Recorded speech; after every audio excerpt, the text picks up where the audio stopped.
বৈষম্যবিরোধী ছাত্র আন্দোলনের ডাকা মার্চ ফর ইউনিটি অনুষ্ঠান উপলক্ষে রাজধানীর কেন্দ্রীয় শহীদ মিনারে জড়ো হতে শুরু করেছে ছাত্র জনতা।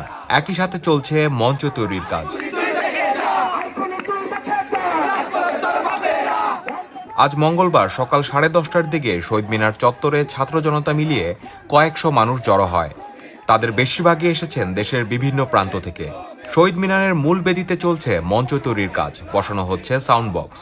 অনেককে সে কাজে সামিল হতে দেখা গেছে। একদল শিক্ষার্থীকে দেখা গেছে ব্যানার সহকারে মিছিল নিয়ে শহীদ মিনারে আসতে।